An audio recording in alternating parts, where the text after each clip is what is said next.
Dans une précédente vidéo, je vous disais à quel point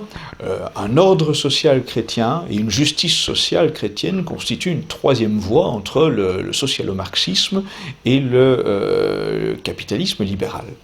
Je pense qu'il est important d'expliquer un peu à quel point une vision authentiquement catholique en matière sociale et économique se distingue radicalement de ce que nous connaissons. D'abord, je pense qu'une des meilleures illustrations que l'on puisse présenter à ce niveau-là, c'est de considérer qu'une bonne alternative aux syndicats politiques, ce serait le retour des corporations. Il faut d'emblée vraiment promouvoir les corporations, ces entités professionnelles organisées d'une telle façon que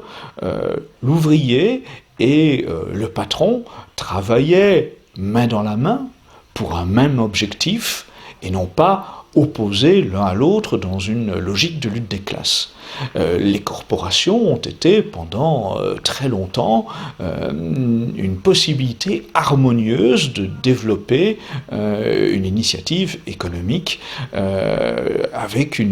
un véritable souci du bien commun. Et c'est une bonne alternative que l'on peut rétablir en encourageant au rétablissement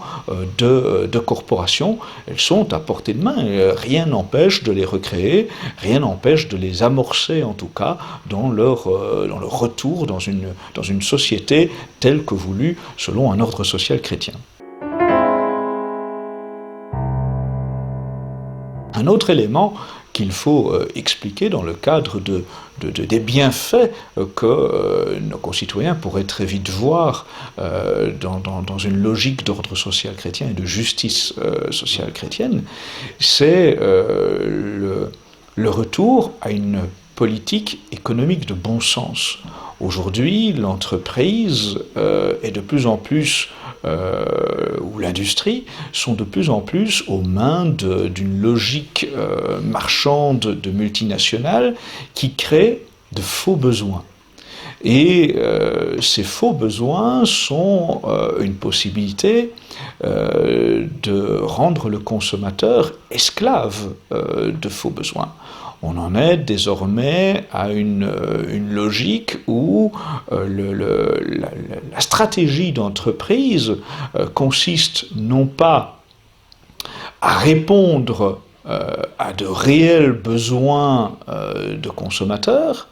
mais à formater les consommateurs de façon à les amener à acheter des produits dont ils n'ont en réalité aucun besoin. Qui plus est, on assiste au développement depuis plusieurs années de la notion d'obsolescence programmée, où non seulement on rend dépendant le consommateur d'achat de produits dont il n'a nul besoin, mais en plus, ces produits qui sont achetés et qui sont souvent superflus sont fabriqués de telle façon que leur durée de vie est programmée d'emblée par le fabricant, et donc on est dans un système marchand complètement malsain et qui répond à une logique totalement adversaire du réel. Nous devons, dans une logique d'économie chrétienne et d'ordre social chrétien,